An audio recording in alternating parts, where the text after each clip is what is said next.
मग बघितलंस ना, आई बाबा पण किती दुखावले. घरातलं सगळं वातावरणच बदललंय ग. आपण एक काम करू शकतो का?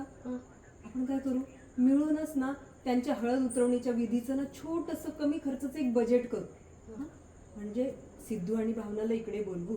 कमी बजेटमुळे हे काही वैतागणार नाही आणि कमी बजेटमुळे हे वैतागणार नाहीत आणि घरातलं वातावरणही छान होईल.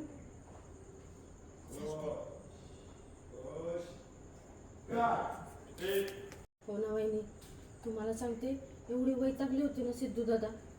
त्यांना सगळे कार्यक्रम कसे हौशेनं करायचे तो. नेहमीप्रमाणे घरात काही कोणी साथ देईना त्यांची. म्हणून मी त्यांना म्हणलं का हळद उतरायचा कार्यक्रम आहे की नाही आपल्या इकडं करू.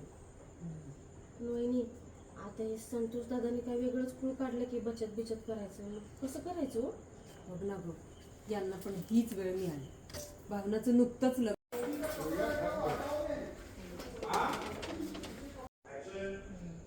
मला वाटलंच होतं अगं, गाडी पाटलांच्या घरी त्यांचं कोणीच कोड कौतुक करणार नाही. सगळ्यांना